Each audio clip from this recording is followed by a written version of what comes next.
Vaishnavi, a devoted follower of Appaji from Bangalore. She has been connected to the ashram since she was just a year old. Growing up with Appaji's love and guidance, she carried those spiritual roots into every stage of her life, even after moving to the United States for her higher studies. During her undergraduate years, she served as a president of multiple organizations, earned several prestigious awards, and led with a sense of purpose grounded in her spiritual foundation. Today, as she pursues her graduate and professional aspirations, Vaishnavi continues to draw strength and clarity from Appaji's teachings and bhajans, allowing spirituality to remain a guiding force in all she does. Let us hear more from her. Sharanu Sharanu Vaishnavi, Sharanu Sharanu. Shri Sattupasiye Namaha. Shri Sattupasiye Namaha. So, thank you for joining us today here. Thank you for inviting me. Yeah, so from how many years have you been coming to the ashram? My parents and I started coming to the ashram since I was 1 years old, and now I'm 21, so 20 years. So, that means you were fortunate enough to find your guru when you were like 1 year old, when you were a 1 year old. Yes, I was very lucky in that regard. My parents were on the path to find a Sadguru since even before I was born, and they met a teacher who led them to Appaji, and so Appaji and the ashram is all I've known my entire life. When did you become aware, or when you were like 1 or 2 years old, or 10 years old, or 15 years old? I don't know. Some people might not be aware of the concept of spirituality or uh, going to finding God.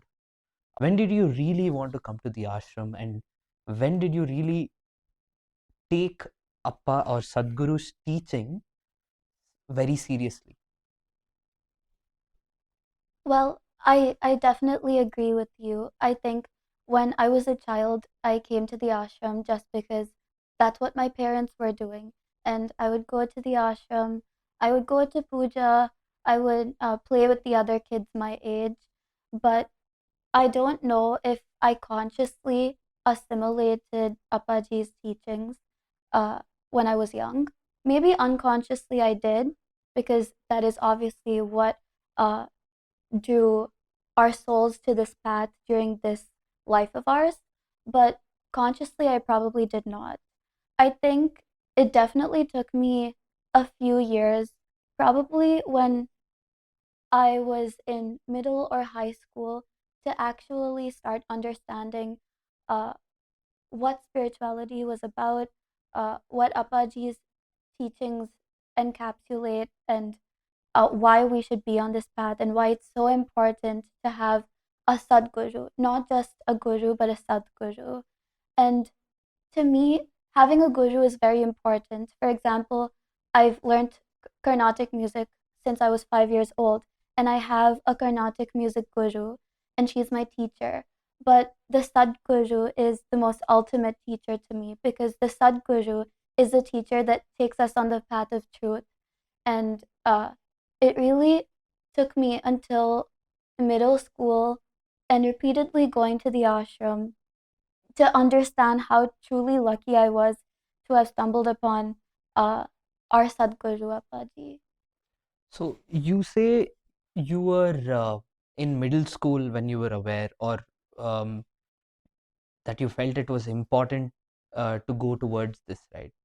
So what in your mind, what does this, or what does spirituality looks like in your mind at middle school and right now? What do you understand, or what do you think, what do you understand, or what did you understand when you were in middle school, and how has that changed now? That's a great question.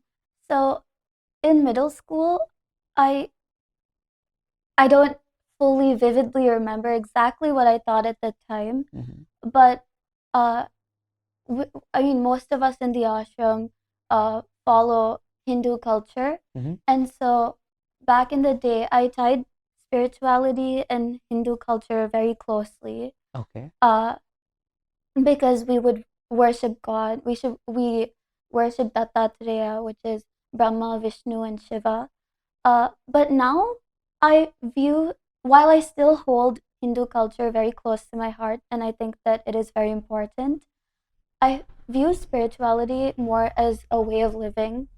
Appaji, through his bhajans, has taught us how to lead life and what the essence of life truly is. And he teaches us that this entire world that we are living in is a maya or an illusion, and that this life that we're living in is not true life. Um, so when I say that the world is an illusion, I mean that nothing in life is permanent.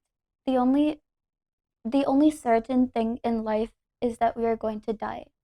If I have a job today, I can get fired tomorrow. If I have a mother and father today, they can die tomorrow and I would be an orphan. Uh, but the only true thing in life is that we're going to die. And with a world with nothing that's actually certain, it's not real.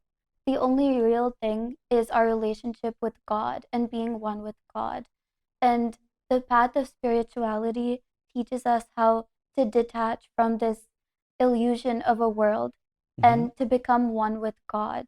And also to accept the fact that things will come and things will go, and we have to be the same person.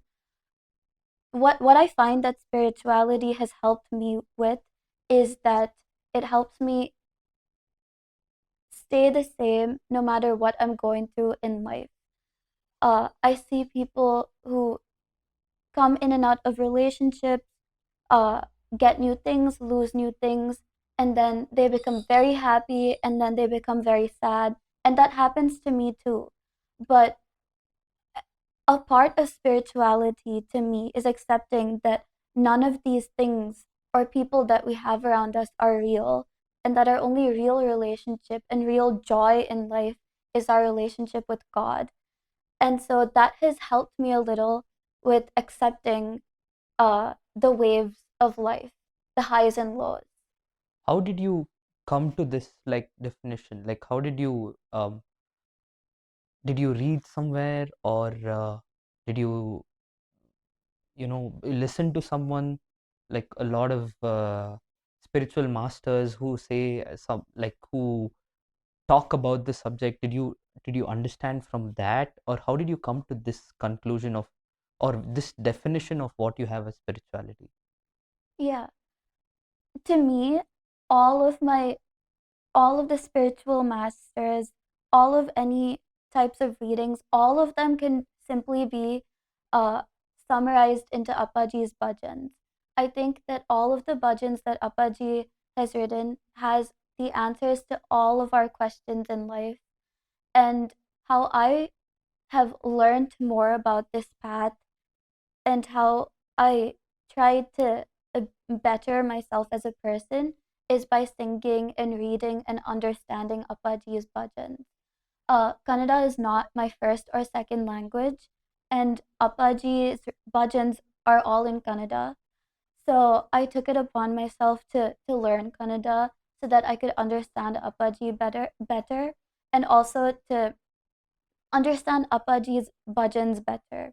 And by learning the meaning of Appaji's bhajans and by consciously trying to assimilate that, I've uh, began to understand what the true meaning of all of what's happening around us is. Also, I think that a lot of spirituality simply comes by experience.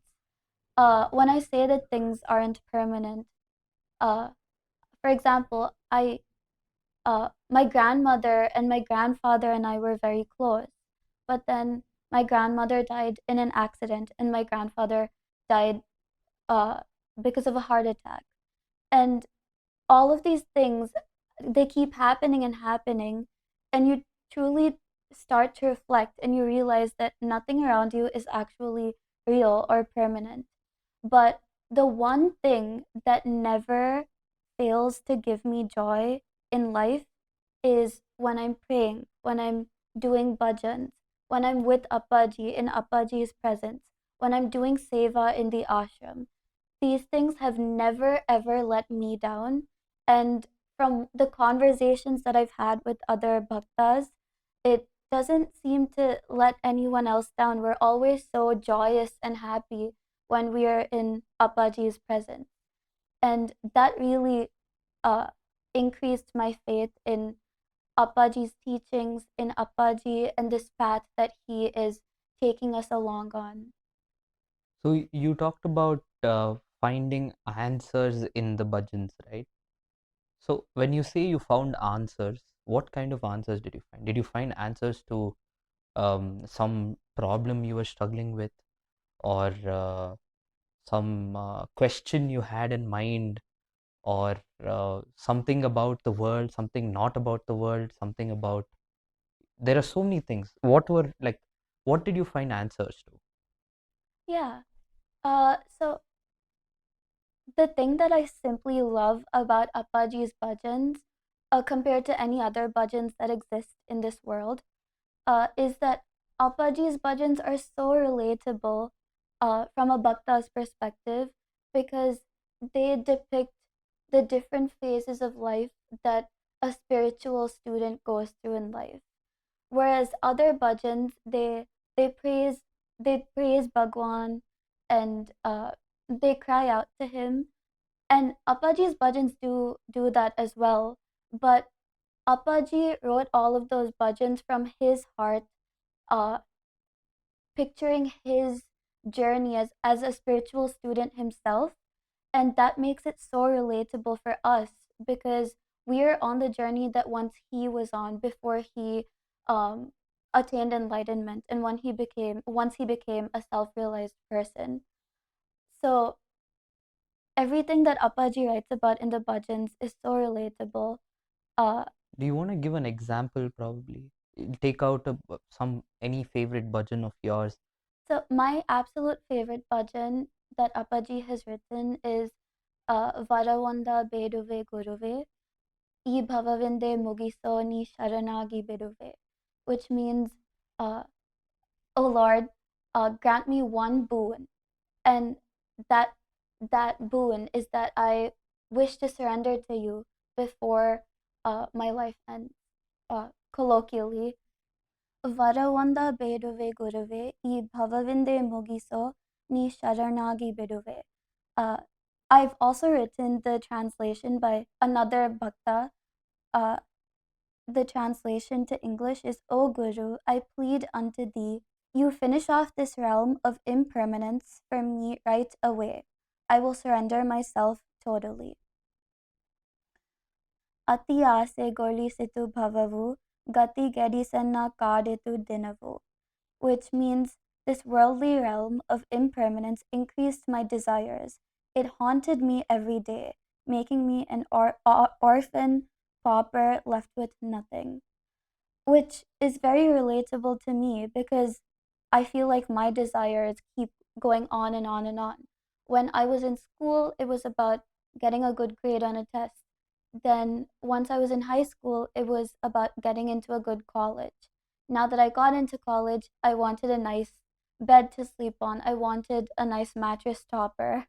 Then, after that, I wanted good food, because I suddenly moved from India to the US and I didn't like the food there anymore. And now that I'm graduating, I want a very good job. So the desires keep going on and on and on. And it's very, it bogs your mind down. So, first of all, so the bhajan starts off with something incredibly relatable and goes on to talk about how we're plagued by diseases, um, about how there's so many relatives, but they're not going to help us attain salvation. We're always bogged down by our expectations to others, our friends, our family. There are always some sort of expectations attached to all of our relationships with people in this world, except God. The only thing that God wants us to do is to simply just love him. He doesn't care about whether we go to God's wedding, whether we show up to God's housewarming party, nothing. He just wants us to love him. But that's so hard for us to do because we're bogged down by all of these different expectations and desires and attachments and so on and so forth. And this bhajan just, I feel like this bhajan, Appaji took a microscope and put it inside my brain and then put everything on a piece of paper. And then the bhajan ends by saying, ಇನ್ನೇನು ಬೇಡೆನೋ ಗುರುವೆ ನಿನ್ನ ಸೇವೆಯೊಳಗೆ ನಾನಿರುವೆ ತಡವಿನ್ನೇಕೆ ಕರೆದೊಯ್ಯೋ ಪ್ರಭುವೆ ಗುರು ಕನ್ನೇಶ ನಿನಗಾಗಿ ಕಾದು ಕುಳಿತಿರುವೆ, which means I won't plead for anything else, O Guru. I will be there in your service all the time. Why any more delay? Please take me along. O Guru Kannesha, I am sitting and waiting for you. Which I think is just the perfect ending to this bhajan, because Appaji makes us want to remove all of these expectations, all of these relationships, and just to be one with God. If you ask me right now if I truly, truly believe in this last stanza, I would be lying if I said yes, because I do have these desires. I haven't reached that full surrender state.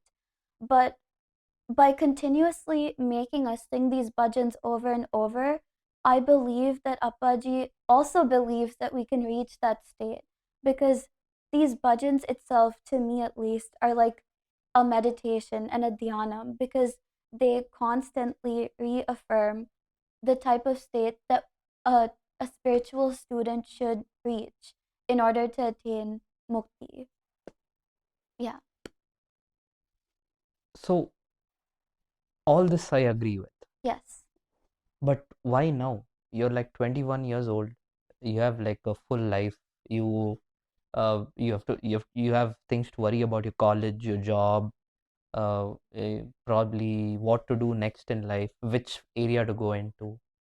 So why about spirituality now? It's like if you ask anybody, everyone will say let's do meditation when we are like 50s and 60s, when we are old, and then we have time, we don't have anything to look forward, all our desires are completed, so let us do our searching or meditations then. Why are you why are you doing it right now, or why are you in pursuit right now? Yeah.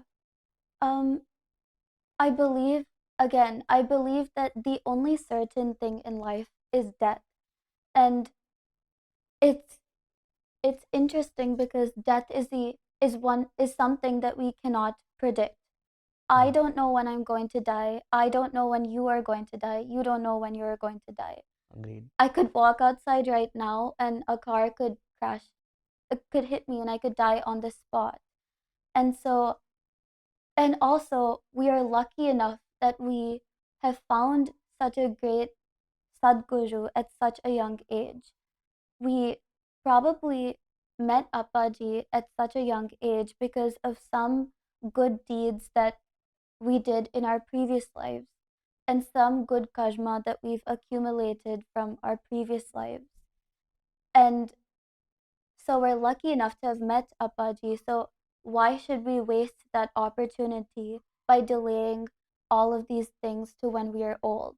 Especially given the fact that we don't know when we are going to die.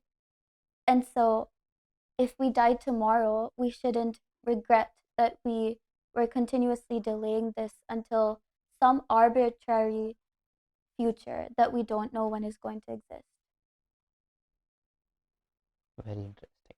Also, this is a very unfortunate thing for me to say, but Appaji, while he is the embodiment of this higher power, the Supreme Brahman, but Appaji is, his soul is in this human body, and we shouldn't waste the time that we have right now with Appaji, where he where we are able to see him walking around, we are able to hear him talking in front of us, we shouldn't wait until later to start assimilating his teachings. We have to embrace everything that he is teaching us right now in front of us while he still exists in this human body of his. So you are in your college right now. Your peers think very differently. Uh, Probably they might not agree with what your philosophy or ideologies are. And when you come to the ashram, you have like this kind of a support group where you keep thinking about this. It's like two worlds, right? In one world, you're totally focusing on God, going away from desires, going towards God. Only on the other side, on the other, like probably your peer group, they'll be talking about things like, oh, I want to have this car, or I want to do this in life. So my life, like I've heard a lot of people say that you only get to live once, just enjoy your life. Why are you doing all of this? How do you balance this, or how do you let all of this not affect your ideologies, or has it affected your ideologies, and how have you come out of it? Yeah, that's a great question. And that is definitely something that I struggle with. I think so for me, I'll use an analogy. Okay. So if you crave junk food a Mm-hmm. lot, if okay, I love cake, Okay. but I'm not going to be craving cake if there are only fruits in the house. Mm. But the true test of whether I've given up my cake craving is if there's a cake in front of me and I don't want to eat the cake. Mm. So Correct. I view uh, my relationships with the outside world, with um, with like my friends outside of the ashram, with life outside of the ashram, as a test of sorts, because that's what this life is about, and that's what the spiritual path is about, being able to live within this realm but still not want any of this, and still realize that all of these things are impermanent. And also, one of the other things that I believe Appaji preaches is that we should remain the same wherever we go. We have to embody what's happening in the moment, but at our core, our values and beliefs should stay the same. So for me, when things are happening, for example, when my friends and I are going out, when we're discussing things like cars or whatever my friends like makeup, uh, I discuss it and I talk about it and I enjoy it, but I know in my heart that this is not what's real. I enjoy it because it's there, but I try to assimilate the fact that if it's not there, I'm not going to be sad about it the next day. Mm. Uh, that's how I try to exist to exist in this world. Get a balance. Yeah, to get a balance. And I found this very difficult to do after COVID because during COVID, my parents and I happened to be in the ashram and we stayed there for about 10 months. And I was so involved and I was still doing online school at the time from the ashram, but I was so involved in doing seva during my free time, going to bhajans, and just being in that environment. And then suddenly, after the lockdown, I went back to school. Then I went back to college. I moved to the US for college. And I found the cultural shock to be quite jarring because I wasn't just going from Bangalore to the US, I was going from the ashram in this wonderful community of like minded people on all on the same path to find the truth, to going to this world of samsara, individualism, materialism. I did find that quite jarring. But one thing that kept me grounded was my faith in Appaji and all of his teachings and his bhajans constantly running through my head. If I was ever in a problem where I felt I was going in too deep, or if I was too sad, or if I was too happy, I try to think about Appaji's bhajans because there truly is an answer to every single one of life's issues or questions in Appaji's bhajans. Can you just talk about those 10 months? Because if for me personally, I feel like, okay, if I was, in a place without going anywhere outside, in like, uh, probably put into one room or place, and tell me that you cannot go not you cannot go anywhere else, but you have to stay in that place for 10 months. I would find it boring. I'll be like, I want to go out. I also want to see my friends. I want to sleep on my bed. I want to eat my house food. I want to go to the gym. I want to play football. You'll have all these things. Like, you're breaking your routine and staying in that circle, right? And how did you have all these feelings, or how did you, if you had those, how did you like get over it? How did you convince yourself, and what kind of struggles, or how was those 10 months? Can you just elaborate on that? Yeah. So I think the first week was difficult for me. Uh, Everything was so uncertain. I didn't know when I was going to be going back to my home in Bangalore. Then I didn't know how long I was going to be in the ashram. I was scared about how I was going to be juggling online school with being in the ashram. Mm. Luckily, I took my laptop and phone and some of my textbooks, which honestly was God's grace. It was all planned in the universe. So I didn't have any logistical troubles like that. Mm-hmm. But the more I stayed in the ashram, it made me realize that the ashram is my true home. And I think I needed those 10 months in the ashram. I There are some points in life where you feel that you're letting yourself go, and then you look in the mirror one day and then you almost don't recognize yourself. And Mm. I think that's how I felt before the onset of COVID.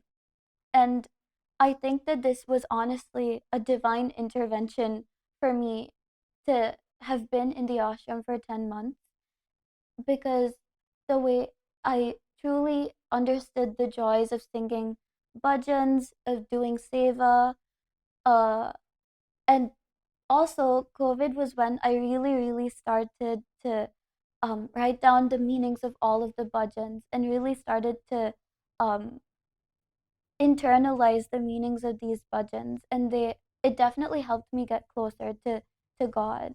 And luckily we had like 4G and data and hotspot and whatnot, so we could still uh,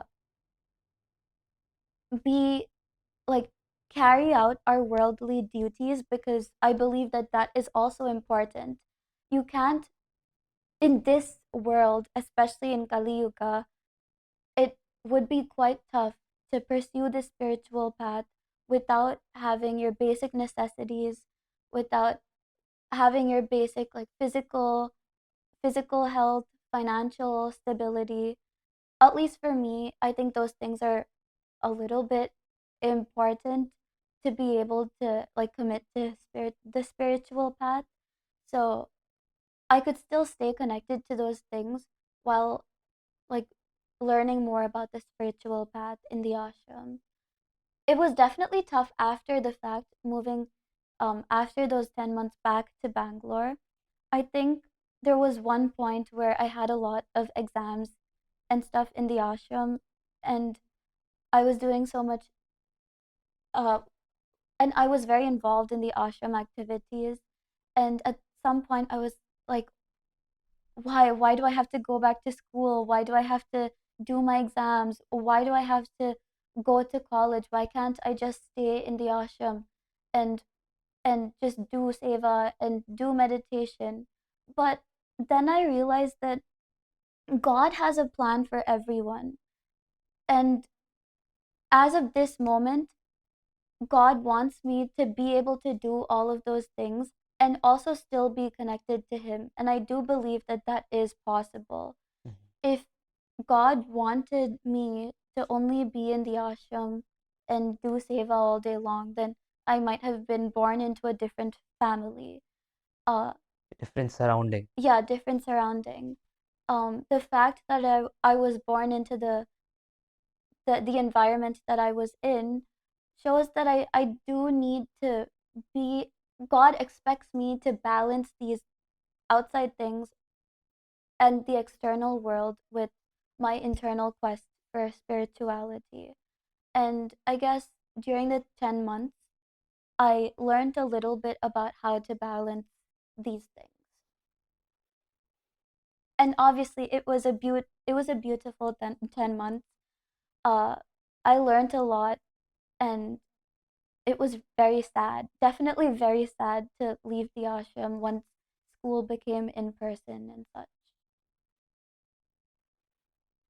So everyone talks when they talk about spirituality, they say, or when they come to the ashram, they say, "Oh yeah, all my troubles have gone away," and like uh, like I'm joyous, I'm always happy, uh, or I don't know. So is that the case, or like are there, like I feel what I have ventured into, I feel like God, when you go closer to him, he tests you the most. Like he keeps giving you, like you've heard a lot of stories of Krishna trying to play with his devotees, trying to, keep something going around, putting some fire somewhere, doing some mischief. So like, have you had these tests, or if you did, how did you come get over these hurdles? How did you come out of it, or what did you realize from it? An important part of spirituality is to let go of the I-ness and the ahankara that we all have, because Ego. yeah, yes, the our ego. And also an important part of advancing in the spiritual path is letting go of our ego and realizing that we aren't doing anything. There is no I or we. It's all Bhagwan doing things True. through us. So I think for me, uh, since I'm still young, I'm a student, a lot a lot of my personal tests have been like with the outcome of different academic situations or applying to different things in the academic realm. And for me, I think one of my main issues is I will have a lot of anxiety about these situations. And what and when I'm waiting for the outcome for different things, I do have a lot of anxiety about the outcome, which makes me realize that people only have anxiety when they think the outcome of things is dependent on their actions. I think that you should put in whatever best effort you have in situations and then surrender to God. I've heard many different bhattas talking about different stories that they've faced and challenges that they've faced. And ultimately, myself and others have only come out of those situations when we've surrendered the outcome to God. Uh, and when we've realized that we aren't driving anything, it's all God driving those situations. And Mm. when we genuinely surrendered the outcome of these situations to God, then everything somehow works out. Okay. So what you were talking about is do whatever you can and then leave it to God. Yes, exactly. how do you keep your spiritualness intact when you're in the US? Like, it's so far away, and you don't even you probably come to the ashram once in a month. You went from being in the ashram for 10 months and then coming once a year, right? So how does that because you need to keep you talked about reaffirmation, right? So how do you reaffirm yourself when you're away, like when you get to only come here for a month, because ashram was your source of reaffirmation, right? So how do you keep reaffirming yourself in the US, or do you have like a process, or how has that been? Yeah, it's definitely been challenging to say the least And because, also to add, I'm sorry, oh, no also problem. to add, like the culture is very different there, right? They're all their ideologies are very different. They some people think of this as hoax or whatever. So with all of that coming your way, like every, like whatever I can think of, s- the negatives are more than the positives. So how do you know get that reaffirmation there? Yeah, I think one of my fellow bhaktas told me this story that Appaji told them. And it's not a story exactly, but it's another analogy. So I love plants a lot and I love Hmm. nature. And this is about plants. So Appaji said that in spirituality, we must be like a plant because for plants, the weather can change. It can, it would become winter, then spring, then summer, then fall or autumn. But trees will always stay the same. They'll lose their leaves and then they'll just get their leaves back in the next season. They're not upset that they're losing their leaves. They know that the leaves will come back and they'll Hmm. stay the same. And they can, and there can be a plant and there's a building being built next to the plant. And the plant isn't going to cry that, oh, there's a building next to me that's being built. um, the plant will just stay there growing because it is unaffected by its surroundings. Obviously, if someone comes and chops the plant off, that's a different story. But plants are just stable in what they are. And so I try to be like a plant wherever I go. I try to stay true to my values no matter what environment I'm in. And obviously this is much easier said than done. I would be a hypocrite if I was to sit here and say that I'm the exact same wherever I go. No, but I at least tried to do that. And I also think that it's so much more powerful to me to be able to be close to Appaji and be strong in my spiritual relationship with God when I'm far away from him than physically far from Appaji than closer. It's obviously very easy to be spiritual and do all these things when there's someone standing right in front of you preaching all of these things and you're surrounded by all of these like-minded people.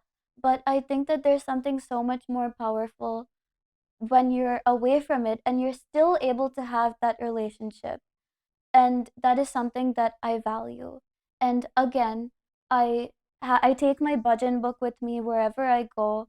It's always with me in my hand luggage because I cannot afford to lose it if my check-in luggage gets lost.